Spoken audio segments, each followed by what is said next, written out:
الشيطان الرجيم. بسم الله الرحمن الرحيم. ولا تستوي الحسنة ولا السيئة ادفع بالتي هي أحسن فإذا الذي بينك وبينه عداوة كأنه ولي حميم. وما يلقاها إلا الذين صبروا وما يلقاها إلا ذو حظ عظيم. صدق الله العظيم. قال رسول الله صلى الله عليه وسلم: أكمل المؤمنين إيمانا وأحسنهم أخلاقا، او كما قال علیہ الصلاۃ والسلام. ایک مرتبہ درود شریف پڑھ. اللهم صل على محمد وعلى آل محمد كما صليت على إبراهيم وعلى آل إبراهيم إنك حميد مجيد. اللهم بارك على محمد وعلى آل محمد كما باركت على إبراهيم وعلى آل إبراهيم إنك حميد مجيد. رب الجلال کا بے انتہا کرم، اس کا فضل اور احسان. اللہ تبارک و تعالیٰ نے ہمیں ایک اہم فریضے کی ادائیگی کے لیے اول وقت میں پہلی فرصت میں اس کے پاک گھر میں جمع ہونے کی توفیق عطا فرمائی. اللہ تعالی ہمارے آنے کو، بیٹھنے کو، کہنے سننے کو بے انتہا قبول فرمائے. قرآن و حدیث کی، دین کی جو بھی باتیں ہم سنیں، اللہ تعالی مجھے صحیح کہنے، ہم تمام کو سمجھنے اور اس پر عمل کرنے کی توفیق عطا فرمائے. میرے محترم بزرگ عزیز دوستوں، اللہ تبارک و تعالی نے انسان کو دونوں طاقتیں عطا فرمائی ہیں، غصے کی اور برداشت کی. اللہ تعالیٰ نے انسان کے اندر یہ دونوں طاقتیں اللہ نے انسان کے اندر رکھ دی ہیں، غصہ کرنے کی اور پھر اس کا جو اپوزٹ ہے غصے کا یعنی برداشت کرنے کی. غضب اللہ نے انسان کے اندر رکھا ہے. غضب یعنی غصہ. انسان کو جب غصہ آتا ہے تو وہ غضبناک ہو جاتا ہے. اسی طرح اللہ تعالیٰ نے انسان کے اندر حلم بھی رکھا ہے. حلم کے معنی یعنی برداشت کرنا، غصے میں اپنے آپ کو سنبھال لینا، اپنے غصے کو کنٹرول کرنا، غصے میں کوئی ایسا کام نہیں کرنا کہ جو اللہ کے مرضی کے خلاف ہو، جو شریعت کے خلاف ہو. غصے میں کوئی ایسا کام نہ کرنا کہ غصہ ٹھنڈا ہونے کے بعد پھر نقصان کا سبب بنے. تو اللہ تعالیٰ نے دونوں طاقتیں انسان کے اندر رکھی ہیں. انسان کو اب چاہیے کہ وہ اچھے اخلاق کو اپنائے، برداشت والی صفت کو اپنائے، حلم والی صفت کو اپنائے. دنیا میں ہم دیکھتے ہیں اچھے اخلاق والے بھی ہیں، برے اخلاق والے بھی ہیں. تو دونوں طاقتیں انسان کے اندر رکھ کر اللہ تبارک و تعالیٰ نے یہ کہہ دیا کہ اب چاہو تو تم اچھے اخلاق کو اپنا کر اخلاق حسنہ کا پیکر بن سکتے ہو، یا پھر برے اخلاق کو اپنا کر برے اخلاق کا نمونہ بھی بن سکتے ہو. میرے محترم بزرگ عزیز دوستوں، اچھے اخلاق کسے کہتے ہیں یہ سمجھنا ہمارے لیے بہت ضروری ہے. اچھے اخلاق کسے کہتے ہیں؟ گڈ کیریکٹر، اچھے اخلاق. اچھے اخلاق آج اگر آپ کسی سے پوچھو تو لوگوں کا خیال یہ ہے، لوگوں کا تصور یہ ہے، لوگ یہ سمجھتے ہیں اچھے اخلاق کا مطلب یہ ہے give respect ٹیک ریسپیکٹ، عزت دو، عزت لو. یعنی آپ کسی کی عزت کریں گے تو وہ آپ کی عزت کرے گا، آپ کسی کی عزت کریں گے تو وہ آپ کی عزت کرے گا. کوئی ہمارے ساتھ اچھائی کا معاملہ کرتا ہے تو ہم اس کے ساتھ اچھائی کا معاملہ کرتے ہیں. بھئی ہماری شادیوں میں وہ آ گئے اس لیے ان کی شادیوں میں ہم چلے جاتے ہیں، ہماری شادیوں میں انہوں نے لفافے دیے اس لیے ان کی شادیوں میں ہم لفافے دیتے ہیں، ہماری بات انہوں نے مان لی اس لیے ہم ان کی بات مانتے ہیں، ہمارے ساتھ اچھا معاملہ انہوں نے کیا اس لیے ہم ان کے ساتھ اچھا معاملہ کرتے ہیں، اور ہم یہ سمجھتے ہیں کہ یہی اعلیٰ اخلاق ہیں، یہی اچھے اخلاق ہیں، یہی اچھے کردار ہیں، اسی کو ہم گڈ ہیبٹ کہتے ہیں. لیکن میرے عزیز ساتھیوں، اچھے اخلاق وہ ہیں جو میرے اور آپ کے آقا احمد مجتبیٰ محمد مصطفیٰ سرکار دو عالم صلی اللہ علیہ وسلم نے فرمایا. اچھے اخلاق کیا فرمایا؟ سل من قطعک واعف عمن ظلمک واحسن من اساء الیک وَأَعْتِ مَنْ حَرَمَكَ. اللہ کے نبی صلی اللہ علیہ وسلم، بھئی جڑنے والوں سے جڑنا یہ کمال تھوڑی ہے. کوئی آپ کے ساتھ دوستی کرنا چاہ رہا ہے، آپ اس کے ساتھ دوستی کر لیے، اس میں کون سی بڑی بات ہے؟ کوئی آپ کے ساتھ بھلائی کر رہا ہے، آپ اس کے ساتھ بھلائی کر دیے، کون سی بڑی بات ہے؟ جڑنے والوں کے ساتھ جڑنا، وہ خود جڑنا چاہ رہا ہے، آپ اس کے ساتھ جڑ گئے تو یہ کوئی کمال نہیں ہوا. یہ کوئی کمال نہیں ہوا. کمال یہ ہے کہ کٹنے والے سے جڑنا. کمال کیا ہے؟ کٹنے والے سے. یہی میرے اور آپ کے آقا حضرت محمد مصطفیٰ صلی اللہ علیہ وسلم فرما رہے ہیں، سل من قطعک، جو کٹے اس سے جڑو. جو کٹے، بھئی اپنا سگا بھائی ہے لیکن غصے میں وہ اپنے اس رشتے کو بتانا بھی نہیں چاہ رہا، وہ رشتہ باقی رکھنا نہیں چاہ رہا.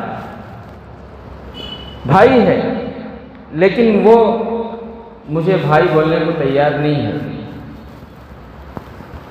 اب اس سے جڑنا، رشتے توڑنے والے سے رشتہ جوڑنا. اب اس میں کیا ہوگا؟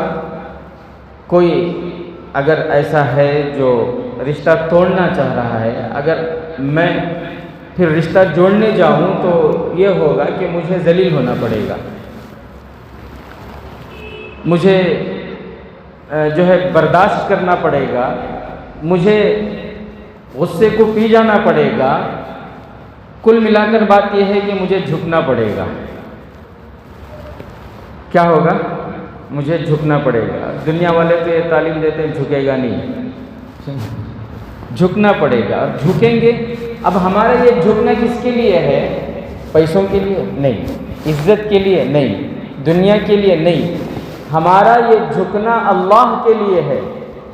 اور جب بندہ اللہ کے لیے چھوٹا بن رہا ہے، اللہ کے لیے جھک رہا ہے، تو پھر پیارے نبی صلی اللہ علیہ وسلم نے فرمایا، من تواضع للہ رفعہ اللہ. جو اللہ کے لیے جھکتا ہے اللہ اسے لوگوں کی نگاہ میں جھکنے نہیں دیتے. رفعہ اللہ، اللہ اسے بلند کرتے ہیں، اللہ اسے عزتیں عطا فرماتے ہیں. تو جناب آقا محمد الرسول اللہ صلی اللہ علیہ وسلم نے فرمایا کہ جڑنے والوں سے جڑنا یہ کمال نہیں ہے، بلکہ کمال یہ ہے کہ جو جڑنا نہیں چاہتے، جو رشتے کو توڑ رہے ہیں، ان سے جڑنا یہ کمال ہے.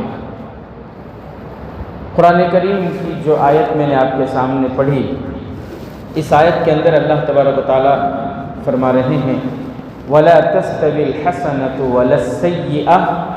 نیکی اور بدی یہ دونوں برابر نہیں ہو سکتے. نیکی اور بدی یہ دونوں برابر نہیں ہو سکتے۔ نیکی الگ چیز ہے، بدی الگ چیز ہے۔ نیکی کے اندر خوشبو ہے، نیکی کے اندر روشنی ہے، نیکی کے اندر خوبصورتی ہے، نیکی کے اچھے ہی نتائج ہیں، لیکن بدی کے اندر نہ خوشبو ہے، بدی کے اندر نہ خوبصورتی ہے، نہ بدی کے اندر نیکی جیسی چمک ہے، نہ بدی کے اندر روشنی ہے، بدی کے اندر اندھیرا ہے۔ تو نیکی الگ چیز ہے، بدی الگ چیز ہے، سمجھ رہے ہیں؟ نیکی الگ چیز ہے، بدی الگ چیز ہے۔ وَلَا تَسْتَوِي الْحَسَنَةُ وَلَا السَّيِّئَةُ، اللہ فرما رہے ہیں اگر آپ کو کوئی، دیکھو نیکی اور بدی برابر نہیں ہو سکتے۔ اگر آپ کو کوئی، آپ کے ساتھ کوئی برا کرے تو آپ اس کے ساتھ برا کرنے کی مت سوچو، برائی کا بدلہ برائی سے مت دو۔ وَلَا تَسْتَوِي الْحَسَنَةُ وَلَا السَّيِّئَةُ، کوئی آپ کو اینٹ سے مار رہا ہے تو آپ اسے پتھر سے مارنے کی پلاننگ مت بناؤ، یہ مطلب ہوگا وَلَا تَسْتَوِي الْحَسَنَةُ وَلَا السَّيِّئَةُ۔ لیکن ہمارا مزاج یہ ہے، اینٹ کا جواب تو پتھر سے دیں گے ہم، یہی بات ہے۔ وَلَا تَسْتَوِي الْحَسَنَةُ وَلَا السَّيِّئَةُ، اللہ فرما رہے ہیں نیکی، اگر کوئی آپ کے ساتھ برائی کرے تو اس کا بدلہ یہ نہیں کہ آپ اس کے ساتھ برائی کرو۔ ادفع باللتی ہی احسن، اللہ فرما رہے ہیں کہ آپ کے ساتھ برائی کرنے والے کے ساتھ ایک مرتبہ زندگی میں اچھائی کر کے دیکھ لو۔ کیا فرما رہے ہیں؟ ایک مرتبہ برائی کا بدلہ، بھائی وہ زبان جب کھولتا ہے تو ایسے ایسے تانے دیتا ہے، ایسے گالی گلوچ وہ کرتا ہے، ایسے طنز وہ دیتا ہے کہ دل چھلنی ہو جاتا ہے۔ تو تان و تشنی کا جواب تان و تشنی نہیں ہے۔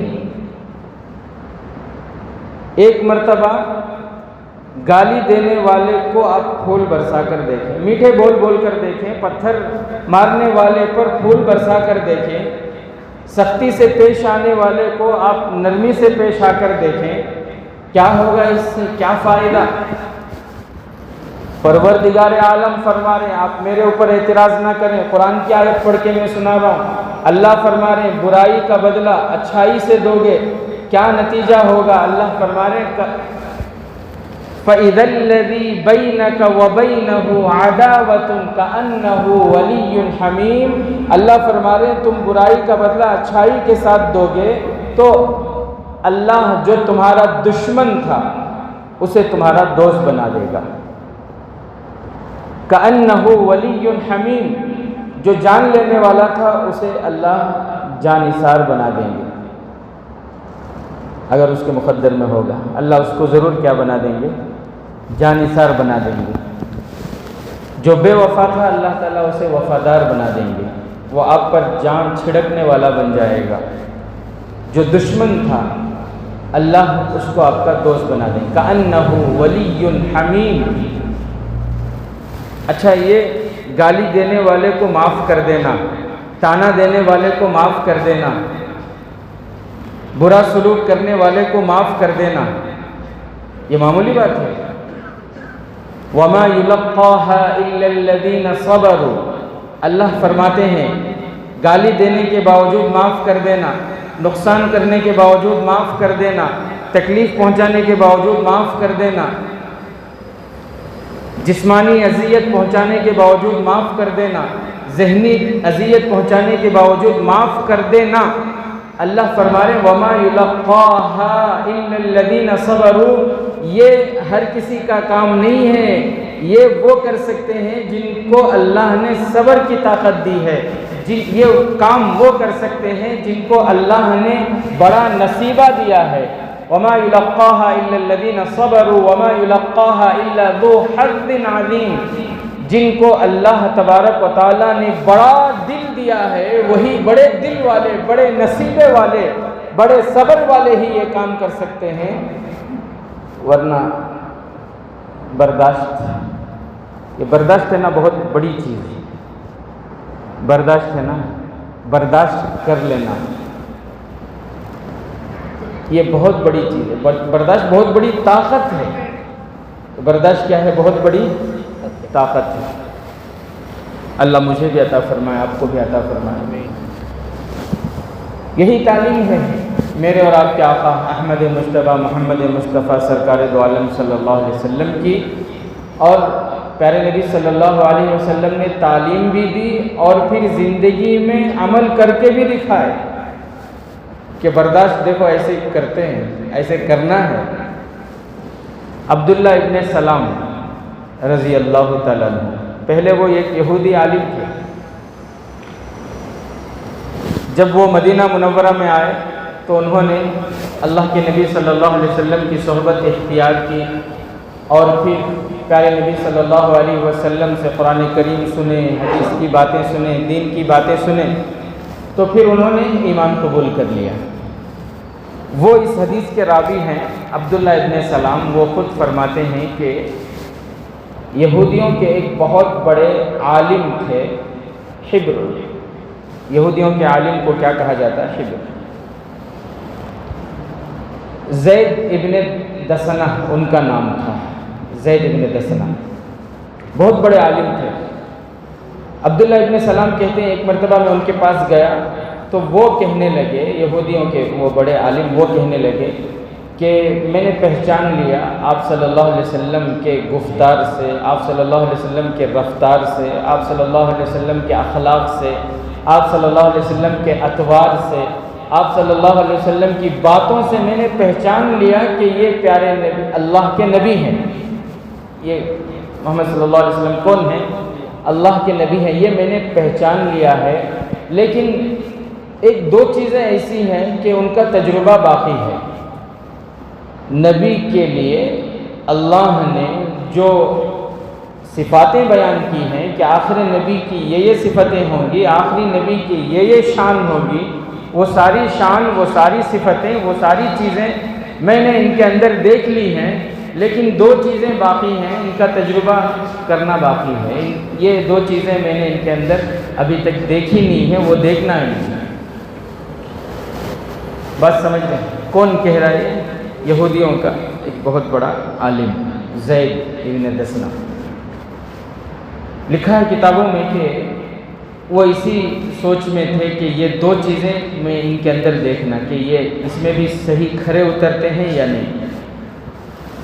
تو کہتے ہیں کہ ایک مرتبہ میں مسجد نبوی کو گیا تو صحابہ کرام بیٹھے ہوئے تھے، میں بھی گیا، جا کر آتے تھے بیٹھتے تھے، تو کہتے میں بیٹھ گیا مسجد نبوی کے پاس۔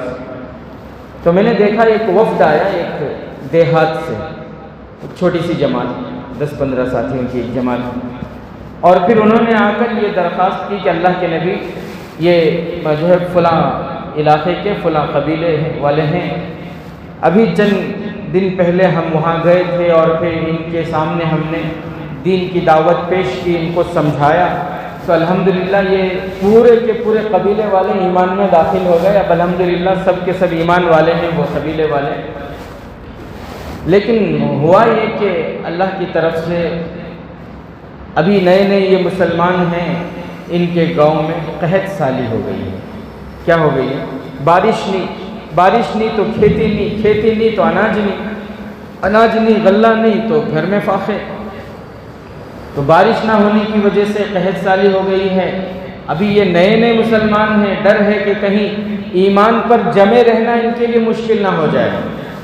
وہ جو صحابہ آئے تھے وہ کہنے لگے یہ قبیلے والے ابھی ابھی ایمان میں داخل ہوئے ہیں، تو ایسی حالت میں ان کی تھوڑی اگر مالی امداد ہو جائے تو بڑا اچھا ہوگا۔ اب وہ شروع کا دور تھا، وہ دور فراخی کا دور نہیں تھا، کشادہ دستی کا دور نہیں تھا، مالداری کا وہ دور نہیں تھا۔ اللہ کے نبی صلی اللہ علیہ وسلم، وہ زید ابن دسنہ کہتے ہیں میں دیکھ رہا تھا اللہ کے نبی صلی اللہ علیہ وسلم سوچ رہے ہیں، کیونکہ اس وقت دینے کے لیے نہیں تھا کچھ بھی، تو کہتے ہیں موقع اچھا ہے۔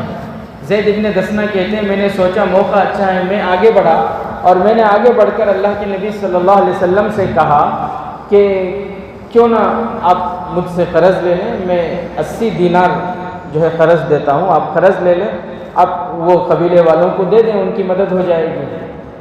اور پھر ایک مدت طے ہوئی۔ قرض جب بھی لین دین کریں تو اس کے لیے قرآن میں اللہ تعالیٰ فرماتے ہیں کہ اسے لکھ لو، گواہ بناؤ اور پھر مدت بھی طے کرو، یہ قرآن میں ہے۔ تو اس نے جو ہے ایک مدت طے کی، سمجھو مثال کے طور پر سمجھو کہ 1 مہینے کی مدت طے ہو گئی کہ 1 مہینے کے بعد آپ کے پاس جب پیسے آئیں گے تو آپ مجھے یہ پیسے واپس دے دینا، ابھی آپ یہ پیسے قرض کے طور پر بطور قرض آپ مجھ سے لے لیں اور وہ قبیلے والوں کو بھیج دیں۔ 80 دینار دی۔ کتنے دینار؟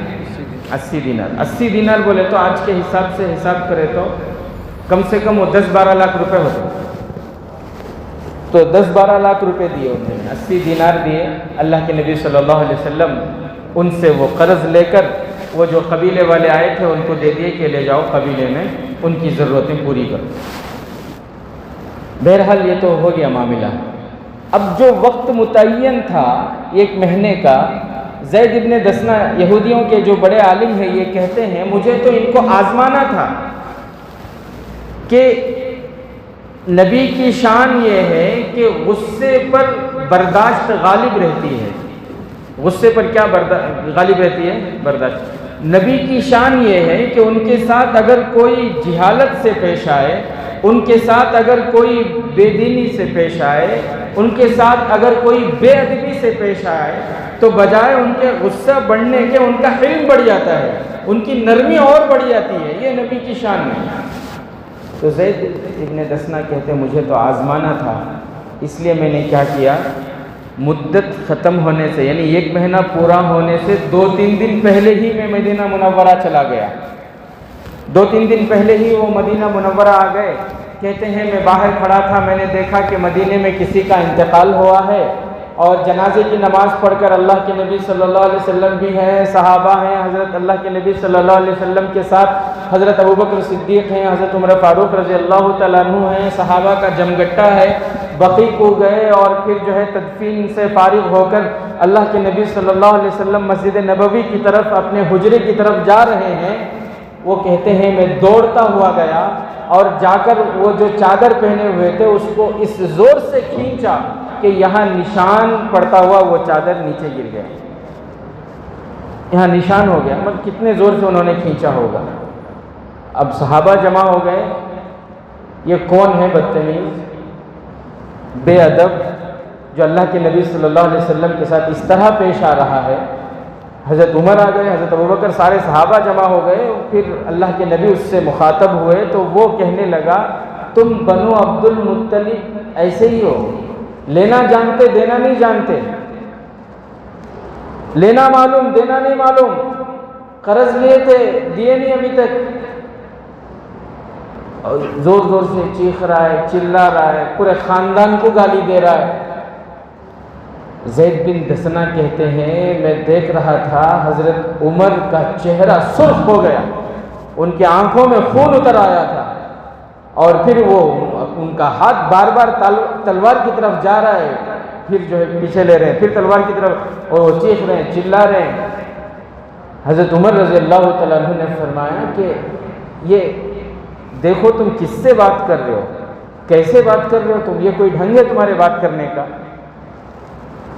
رسول اللہ صلی اللہ علیہ وسلم سامنے ہیں اس لیے میں خاموش ہوں، ورنہ کچھ سیکنڈوں میں تمہاری گردن نیچے ہوتی ابھی۔ ان کو ڈانٹ دی۔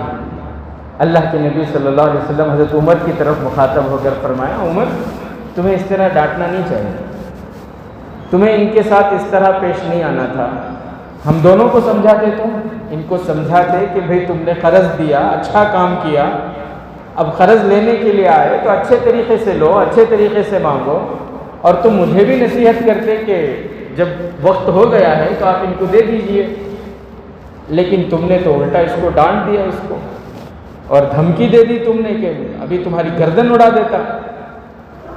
بہرحال اب ایک کام کرو، ان کو لے جاؤ اور جہاں پیسے رکھے ہیں وہاں ان کے جو 80 دینار ہم نے ان سے قرض لیے تھے وہ 80 دینار ان کو واپس کرو، اور پھر ساتھ میں 20 دینار بطور ہدیہ کے ان کو دو، 20 دینار یعنی کل ملا کر 100 دینار ان کو واپس کرو۔ 20 دینار بولے تو وہ بھی 2-3 لاکھ کے قریب ہو گئے۔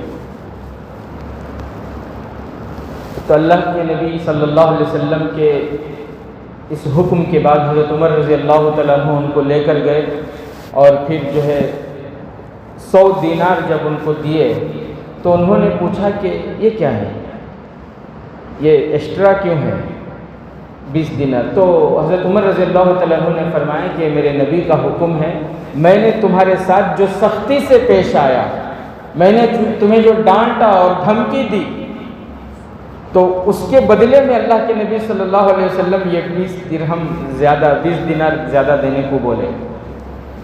تو انہوں نے پوچھا کہ عمر تم مجھے پہچانتے ہو، میں کون ہوں؟ حضرت عمر نے ان کو دیکھا، فرمایا کہ نہیں میں تو نہیں جانتا، آپ کون ہیں؟ تو انہوں نے کہا میں عالم ہوں، یہودیوں کا بڑا عالم ہوں، میرا نام زید ابن دسنہ ہے۔ ارے مجھے اللہ کے نبی صلی اللہ علیہ وسلم کو ذلیل کرنا یہ میرا مقصد نہیں تھا، میں تو پیارے نبی کی شان کو دیکھنا چاہتا تھا۔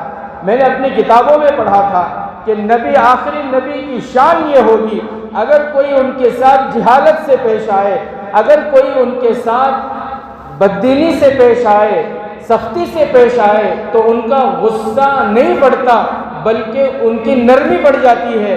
بس یہ چیز مجھے تجربہ کرنا تھا، اس لیے میں نے یہ سارا معاملہ کیا، اور پھر اس کے بعد وہ ایمان میں داخل ہو گئے۔ تو میرے محترم بزرگ عزیز دوستوں، آج ہمارے اندر سے ہے نا برداشت کرنے کی طاقت ختم ہو گئی ہے، برداشت ہمارے اندر نہیں ہے، سب کچھ کرنے تیار ہے لیکن برداشت کرنے تیار نہیں ہے، چاہے معاملہ کسی کا بھی ہو۔ حالانکہ برداشت یہ ایمان والے کے ایمان کی مضبوط ہونے کی علامت ہے، جس کا ایمان جتنا مضبوط ہوگا اس کے اندر برداشت کرنے کی اتنی ہی طاقت ہے۔ آج ہمارا ایمان بہت کمزور ہے، کوئی تھپڑ مار کے ہم کو بچ سکتا ہے، گاڑی رہتی غلطی سے ٹچ ہوگی تو چھوڑتے نہیں ہمیں۔ وہاں آٹو والا کھڑا تھا، وہ گاڑی والا فاسٹ گیا، اور ایک آٹو والا نے بولا ٹچ کر بعد میں کھینچتے ہیں تجھے، میرے پیپر ہم پورے برابر ہیں، ٹچ کر لگ جا تو دیکھیں گے بعد میں کھینچتے ہیں تجھے معلوم ہوتا ہے۔ برداشت کرنے کی طاقت آج ہمارے اندر نہیں ہے۔ حضرت احنف بن قیس رضی اللہ تعالیٰ عنہ صحابی ہیں، ایک مرتبہ وہ اپنے قبیلے کے سردار تھے، قبیلے کے سردار تھے، معمولی ادمین چھوڑ رہے نہیں، کیا تو بھی ذرا عہدہ ہے، پیسے ہی انہوں چھوڑ رہی ہیں، ان کے اندر تو برداشت کرنے کی قوت اب بھی کم ہو۔ احنف بن قیس رضی اللہ تعالیٰ عنہ صحابی ہیں، اپنے قبیلے کے سردار ہیں۔ ایک مرتبہ مسجد میں ہیں، ایک دیہاتی آیا اور زور سے تھپڑ مار دیا انہوں نے، اتنا زور سے تھپڑ مارا، پورے لوگ جمع ہو گئے، سب اسے پوچھ رہے ہیں کیوں مارا تو نے، کس نے تجھے مارنے کو کہا، تجھے ہمت کیسی، تو ہے کون تو؟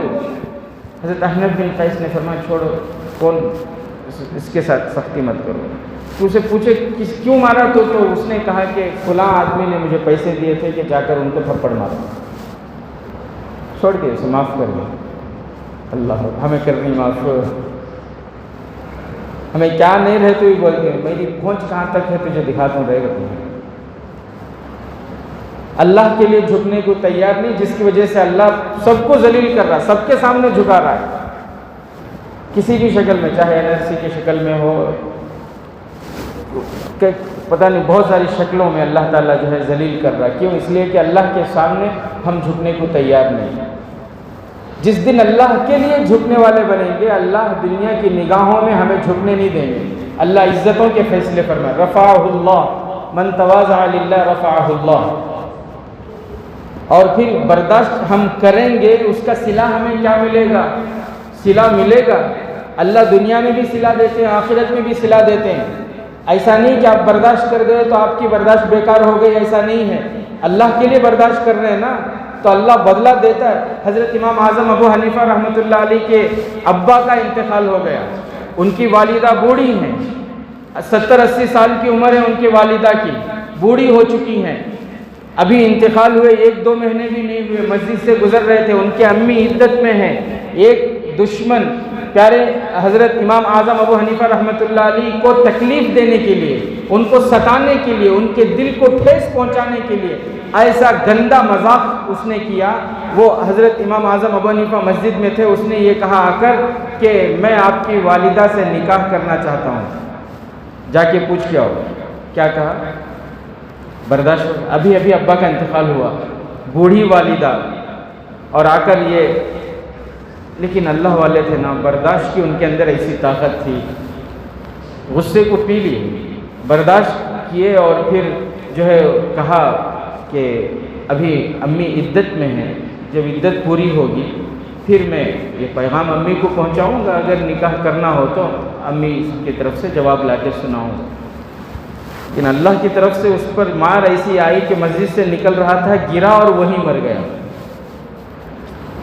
بہرحال میرے عزیز ساتھیوں، آج صحیح بات یہ ہے کہ ہمارے اندر برداشت کی طاقت نہیں ہے، غصہ پینا ہمارے اندر نہیں ہے۔ ہر کسی کو غصہ کہاں بولے تو ناک میں ہے، شارٹ ٹیمپر بولتی نہیں، سب بھی شارٹ ٹیمپرن چھی۔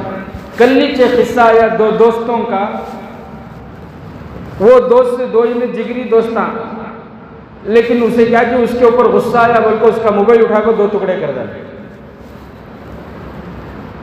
پھر وہ نے رو رہا ہے کہ وہ پوچھے تو 19,000 کا موبائل حضرت 2 ٹکڑے کر ڈالا ہے غصے میں۔ خالی ان کا نہ، ہر کسی کا، میرا بھی وہی معاملہ، ہمارا سب کا بھی وہی معاملہ، سب بھی کیا ہوگی بولے تو شارٹ ٹیمپر ہوگی۔ صحیح بات۔ تو میرے عزیز ساتھیوں، برداشت یہ بہت بڑی طاقت ہے، اسے اپنانا ہے، برداشت کرنا۔ اللہ تبارک و تعالیٰ پھر بہت نوازتے ہیں، اور برداشت کرنے والے کیسا برداشت کریں؟ جب اللہ کے لیے برداشت کرنا ہے تو کرتے ہیں۔ آپ کو معلوم ہے ایک واقعہ لکھا ہے، وقت ہو رہا ہے تو میں واقعہ بتا کے اپنی بات کو ختم کروں۔ علماء نے یہ واقعہ لکھا ہے، بنو امیہ کی جب حکومت تھی، ان کے نسل، ان کے بچے در بچے، ان کی 100 سال حکومت تھی۔ پھر ان کی حکومت ختم ہوئی، بنو عباس کی حکومت شروع ہوئی۔ بنو عباس شاید عباس رضی اللہ عنہ کے بچے، یہ حکومت ان کے ہاتھوں میں آ گئی۔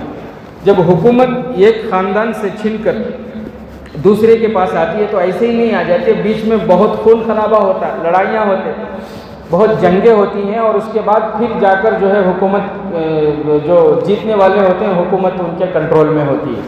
تو بنو عباس کی جب حکومت آئی، اس وقت جو خون خرابہ تھا، تو اس وقت ایک بادشاہ تھے، ان کے بیٹے تھے ابراہیم بن سلیمان بن عبد الملک۔ تو یہ ابراہیم جو تھے، انہوں نے اس وقت ایک شخص کو قتل کر دیا تھا۔ اب ان کی حکومت نہیں رہی تو ان کو ساتھ دینے والا کوئی نہیں، ان کی حکومت ختم ہو گئی، بنو عباس کی حکومت شروع ہو گئی۔ تو یہ چونکہ انہوں نے قتل کر دیا تھا تو اس لیے یہ چھپتے چھپتے پھر رہے تھے، حکومت بھی نہیں ہے اب، تو چھپتے چھپاتے پھرتے تھے۔ وہ جو قتل ہو گئے، ان کے رشتہ دار قاتل کو یعنی ابراہیم کو ڈھونڈتے پھرتے تھے کہ وہ کہاں ہے۔ ایک مرتبہ یہ چھپتے چھپاتے کہتے ہیں کہ میں ایک گھر کی دیوار سے، ایک اونچی جگہ تھی، وہ اونچی جگہ سے میں نے دیکھا کہ جو ہے کالا کپڑا لیے ہوئے 10-15 آدمی گھوڑوں پر سوار، وہ تلاش کرتے پھر رہے ہیں مجھے، یعنی ابراہیم مجھے تلاش کر رہے کہ وہ ملے تو اسے بدلے میں قتل کرنا ہے۔ کہتے ہیں میں ان کو دیکھ کر ڈر گیا، اور پھر میں وہاں دیوار سے نیچے اترا، اور مجھے سمجھ میں نہیں آ رہا تھا میں کہاں بھاگوں، کدھر چھپوں۔ مجھے ایک سامنے جو ہے بڑا گھر نظر آیا، دروازہ کھلا ہوا تھا، کہتے ہیں میں اندر گھس گیا۔ جیسے ہی اندر گھسا تو وہاں ایک جو گھر والے تھے وہ بہت ہی خوبصورت تھے، چہرے پر داڑھی تھی اور نور تھا چہرے پر۔ کہتے ہیں مجھے دیکھ کر انہوں نے پوچھا کیا بات ہے، کون ہو، کیوں اس طرح گھس آئے؟ تو کہتے ہیں میں نے ان کو کہہ دیا کہ میں نے غلطی سے ایک آدمی کو قتل کر دیا ہے، اب وہ جو قتل ہو گیا اس کے آدمی مجھے تلاش کر رہے ہیں، اس لیے میں جو ہے چھپنے کی کوئی جگہ نہیں، اس لیے میں بھاگ کر یہاں آ گیا۔ تو انہوں نے اس سے کہا کہ ٹھیک ہے کوئی بات نہیں، آپ یہاں میرے گھر میں رہیں، آپ کے لیے میں کمرے کا انتظام کرتا ہوں، آپ یہاں رہیں، جب تک آپ یہاں رہیں گے میں آپ کے جان کی حفاظت کی ذمہ داری لیتا ہوں، میں آپ کو امن دیتا ہوں، آپ میرے یہاں رہیں، کوئی آپ کو نقصان نہیں پہنچائے گا۔ کہتے ہیں اس کے بعد تو رہنے کا اچھے سے اچھا انتظام ہو گیا، کھانے کا اچھے سے اچھا انتظام ہو گیا، لیکن فرماتے میں دیکھتا کہ ہمارے جو گھر والے تھے وہ روزانہ صبح کو اپنے ساتھیوں کے ساتھ جو ہے نکلتے اور دوپہر کے وقت تھک ہار کر جو ہے واپس آتے، روزانہ ان کا یہی کام۔ کہتے میں نے ایک دن ان سے پوچھا کہ آپ روزانہ صبح کو جاتے ہیں پھر دوپہر کو تھک ہار کر واپس آتے ہیں، کہاں جاتے ہیں اور کیوں جاتے ہیں اور اتنی تھکان آپ کو ہو جاتی ہے، کیا معاملہ ہے؟ تو وہ جو گھر والے تھے انہوں نے کہا کہ اصل بات یہ ہے کہ ابراہیم بن عبد الملک بن سلطان نے، ابراہیم یہ سامنے کون ہے؟ ابراہیم بن عبد الملک بن عبد السلطان نے میرے ابا کو قتل کر دیا ہے، میں اور ہمارے تمام ساتھی اس کو تلاش کرنے کے لیے جاتے ہیں، دوپہر تک ڈھونڈتے ہیں پھر نہیں ملتا، دوپہر کی گرمی تیز ہو جاتی ہے ہم واپس آ جاتے ہیں۔ اب یہ کہتے ہیں کہ میں تو کانپنے لگا، میرے تھر تھری آ گئی میرے بدن میں، یہ کیا ہوا کہ میں خود موت کے منہ میں چلا آیا ہوں، جس کو تلاش کر رہے ہو تو میں ہوں۔ کہتے میں نے ان سے پوچھا کہ اگر میں آپ کو ابراہیم کا ایڈریس بتا دوں تو؟ انہوں نے کہا گھر والوں نے اگر بتا دو تو آج ہی اس کا قتل ہے، اس نے ہمارے ابا کو قتل کیا، آج ہی میں اسے قتل کروں۔ تو کہتے ہیں میں نے سچ سچ بتا دیا کہ جس ابراہیم بن عبد الملک بن سلیمان بن عبد الملک کو آپ تلاش کر رہے ہیں وہ ابراہیم میں ہی ہوں۔ تو وہ گھر والے کہنے لگے کہ ہمارے طرف سے مہمان نوازی میں کوئی کمی ہوئی؟ ہمارے طرف سے کھلانے پلانے میں تمہارے خاطر تواضع میں کوئی کمی ہوئی کیا؟ میں کہا کیوں؟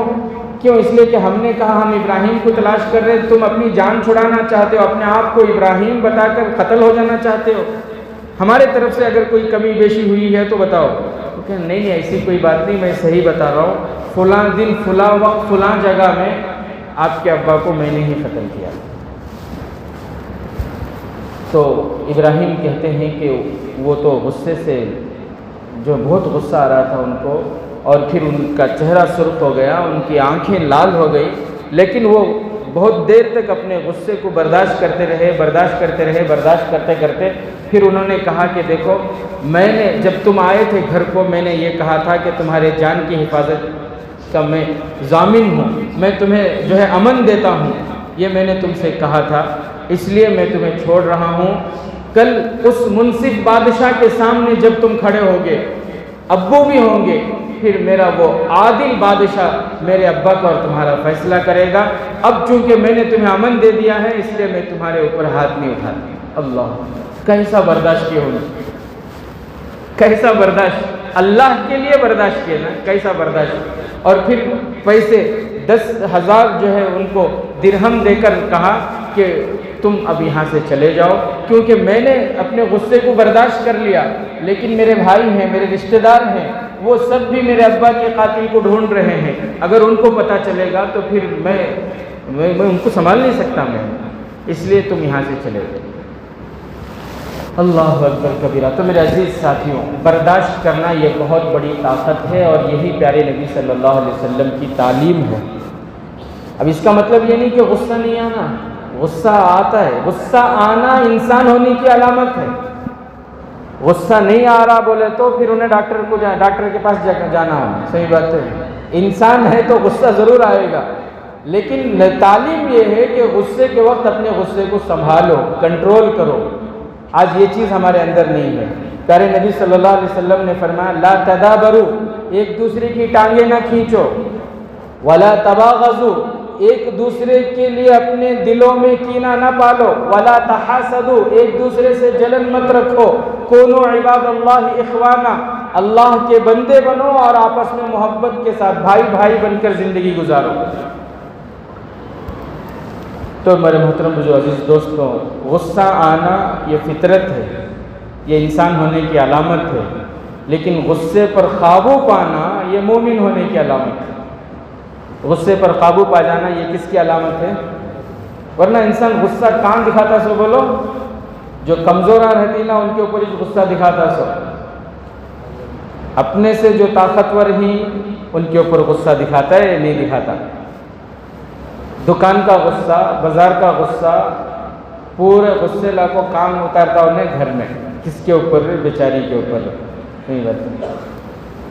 وہ غصہ آگا تو کیا کرتا پھر؟ ایسا ہے جو پورا کر ڈالنا ہی، پھر اس سے گھران ٹوٹنی، برباد ہو رہی۔ اللہ معاف فرمائے۔ تو اس لیے میرے عزیز ساتھیوں، غصے کے وقت اپنے آپ کو قابو میں رکھنا اور پھر برداشت کرنا، اپنے آپ کو کنٹرول میں رکھنا، غصے میں کوئی کام ایسا نہ کرنا کہ جو اللہ کی مرضی کے خلاف ہو، جو نبی کے مرضی کے خلاف ہو۔ غصے میں کوئی ایسا کام نہ کریں کہ جس کی وجہ سے بعد میں جب غصہ ٹھنڈا ہو جائے تو بہت پچھتاوا ہو۔ اللہ تعالیٰ میری آپ کی سب کی حفاظت فرمائے۔ اللہ تعالیٰ مجھے آپ کو یہ پیاری صفت اپنانے کی توفیق نصیب فرمائے۔ آمین وآخر دعوانا الحمدللہ رب العالمین۔